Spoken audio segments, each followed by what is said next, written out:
In this video, I'm going to give you a guided tour around Meld Studio, how to get started with it. Now, if you're not familiar with Meld Studio, it's a brilliant tool for live streaming and recording. So if you're making online courses, video content, or video content for websites, or even social media, it's a brilliant, brilliant tool to use. So I've got it set up already here, and I'm going to give you a guided tour around how I've set it up, and then I'm going to delete everything and show you how to build it from scratch. But before I do that, I am building my YouTube channel, so any likes that I get on my videos are really, really helpful. So please chuck a thumbs up on this video, it really does help.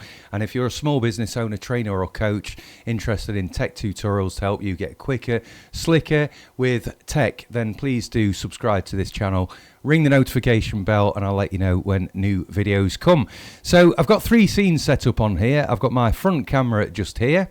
I've also got this scene here that's got my monitor with me in a little circle just here. And I've also got the circle video camera on its own. So it's a very simple setup. So I'm going to go through and just delete these scenes here. And I'm going to go and recreate them for you. So I'm just going to delete everything. I'm just going to rename that actually to scene 1. And this is pretty much how you will find Meld when you install it. You can do that on the Meld Studio website. It's meldstudio.co. And there's a downloadable version for Windows and Mac there. It's entirely free. Now, you've got scenes and you've got layers. The difference between the two is scenes are the things that you switch between, the different views for your viewers, and then layers are the things that you add into that scene. So first of all, I'm going to rename this to front camera, and I'm just going to create a very simple scene that has one layer in, which is my video device, and it's the Elgato Facecam Pro that I'm using today. So that is it. That's my front camera scene already set up. If I wanted to, I could resize this if I wanted to, and also it's good to crop as well. So you can see this little stand down the side, and maybe I want to crop the door out. So I can just use this crop icon here, bring in the edges, bring in the corner just like that, maybe recenter it a little bit, click done, make that full size. I've used the corner to keep the aspect ratio the same, so I've made sure the width and height are the same. Those pink guidelines there help you to see when things are in the center. And that's it. That's my front camera scene done already. The next thing I want to do is to make a circular version of this that I can add into a screen. So I'm going to add a new scene here, and I am going to call this circle camera icon. Okay, and the first thing I want to do is add in my video device again, and I am going to crop it a little bit just to bring in the edges like that, make it full size again. But this time what I'm going to do is I'm going to crop this actually into a square. So let me just bring this down a bit so that you can see. So at the minute it's 1549 wide by 842. So what I'm now going to do is just crop this into a square. So we've got 1220.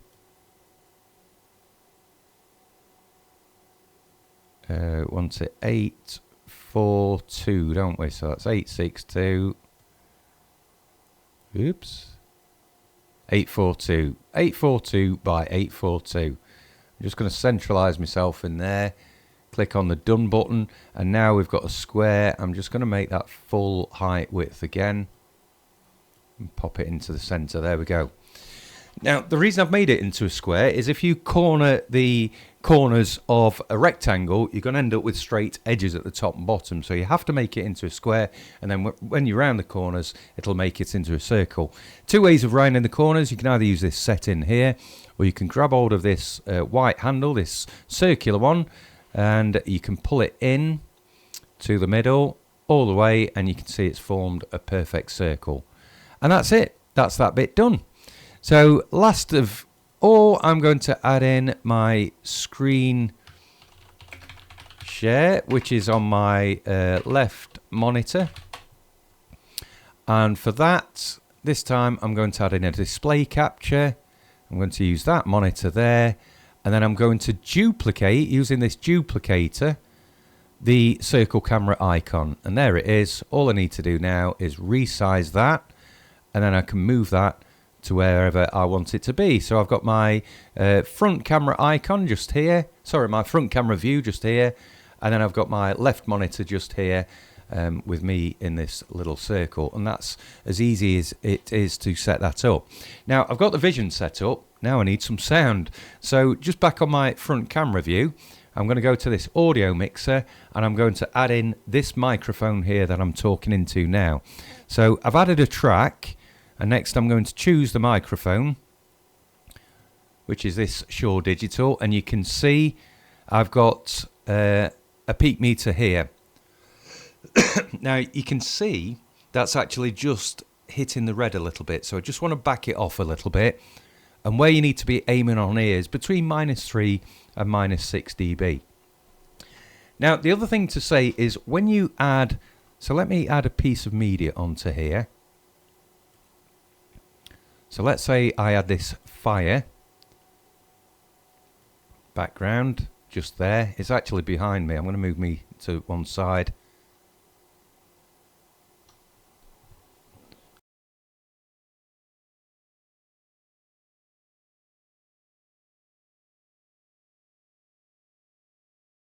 There you are, a bit of a picture-in-picture display just there.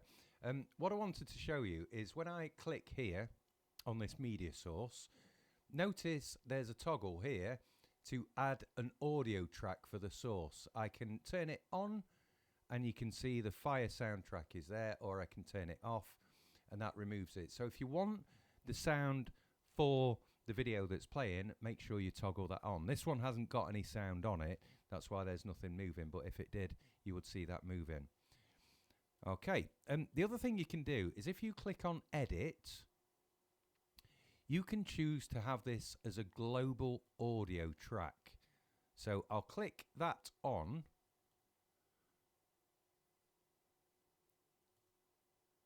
Sorry, it's this one here. Edit, global audio track is on.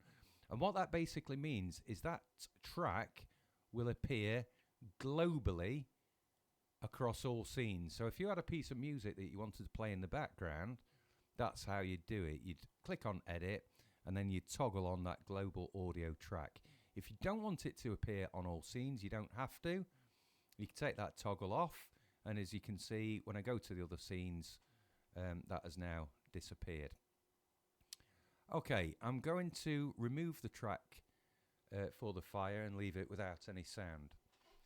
Okay, and then very similar as well, if I was to add a screen source or something like that, I can bring in the audio from gameplay and those sorts of things as well. Now, the other thing I want to show you, so on this microphone here, I'd actually want to turn it up on the hardware because it's quite quiet. You can add effects to this, and my favourite one is Magic Mic. So Magic Mic basically gets rid of background noise and just makes your voice sound a bit more enhanced. So it's a good one that just kind of auto tweaks any kind of noisy fans or passing traffic you've got on those sorts of things. The other one here is a gain. So if I wanted to add a bit of gain to this, I can do. So I've already said it's quite quiet. So if I wanted to just tweak this up a bit like that, I can do. And you can see that's now hitting the level I want it to.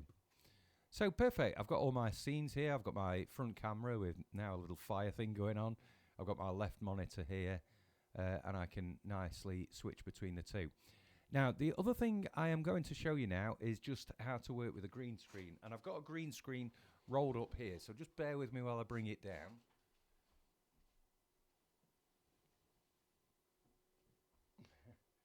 There we go, that is my green screen. Now, you don't have to mess about with green screens and things like that, but if you do, just make sure you've got plenty of lighting. It looks like this green screen wants rehanging a little bit. You see these kind of creases here? They're going to sometimes cause problems depending on your lighting, so you can see the difference between this darker colour here and the lighter one. It's quite a few shades, so I'd probably iron that and hang it a little bit better, but we're going to work with it for now. And I'm going to make actually this fire full screen like that. Bring it down, and then I'm going to make myself full screen as well. And you can change the order of the layers in this section here. So I can have the camera on the top, fire on the bottom, fire on the top, camera on the bottom. But I actually want it with the camera at the top. And now we're going to add an effect that's going to get rid of this green, make it transparent and show the fire through. So I need to go to effects down here, and I'm going to add one. And the one I'm going to add is called chroma key. Now, the first thing we need to do is set up this green color. And I'm going to do it as a color picker. So what I like to do is just click this eyeball icon here to hide the effect from being applied, and then click the settings here to change it. Now you can see by default the color is this very bright green color, and that doesn't match the shade of green that we've got behind. So I'm going to need to change that by clicking on it. I'm going to go to color picker, and I'm just going to choose on the screen here the green from my background. Okay, we'll put OK for that. And now I'm going to turn on the effect. So at the minute you can just see a little bit of me. I don't know whether you can see the ears on the screen. And the reason for that is I just need to tweak the settings. So I showed you the different colours and the shades on the green screen. I just need to change the threshold so that it's kind of not blanking me out. I've got a little bit on here that's causing a problem, so I'm just going to go a bit further there, and you can see if I go too far I'm starting to get some green, so I just need to find the happy medium. Now the problem with this light actually is it's the colour of it that's causing a problem, and I tend to have this light out of show for that reason. But I've just got a bit of crumpling going on around my hat there, so I'm just going to tweak it a little bit more. Yeah, lovely, and that looks good. So now I've got myself superimposed on a fire background, and I can still return to my left monitor here. If I wanted the same to apply in this circle, I need to pop that effect on there as well. And then, you know, that's it really. The other videos that I'm going to be making involve one of these Stream Decks here. And if you've not seen these before, these are made by Elgato, and they are programmable buttons. So what you can do with these is you can set this up with your Meld Studio so that on here you can change between different scenes, you can turn on off your microphone, all manner of different things that you can program on there, start, stop, record, and that sort of stuff. So you've always got that to hand, and it just makes it easier when you're recording or you are streaming. So that is it. That's how to get started with Meld Studio. It's such a powerful tool. I'll definitely do more videos in the future just to go into some other features, but hopefully that's been enough for you to get started. Please do chuck a like on this video. It really does help me. Subscribe for more tech tutorials like this one, and I'll see you very, very soon.